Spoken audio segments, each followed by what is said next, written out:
फिर हम लोग मिलेंगे क्योंकि भैया एक मंच पे और हम लोग थोड़ा जाना है, तो गुस्सा मत करिएगा आप लोग, आशीर्वाद बनाए रखिए मंदिर से। जय श्री राम भाई बहुत बहुत धन्यवाद भाई पवन सिंह जी। एक मिनट बाद में मिलना बेटा तुम लोग, चलो।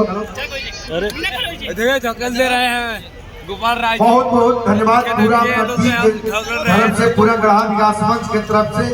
और भगवान करे गंगा मैया मंगला भवानी की कृपा बनल रहो, ऐसे ही आसमान छूत रहा हमारे बाबू, और ये मंच पापन स्नेह बनौले रहा।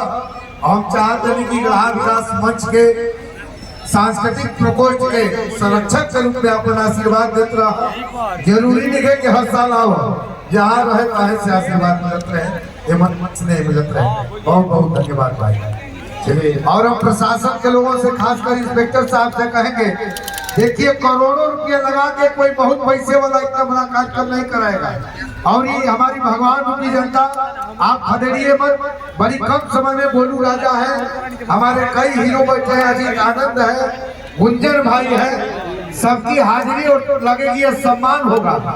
ये सम्मान लोग दे रहे हैं और ये मंच सब लोग पैसा दे के सहयोग दे के कलाकार आते हैं। ये कलाकारों का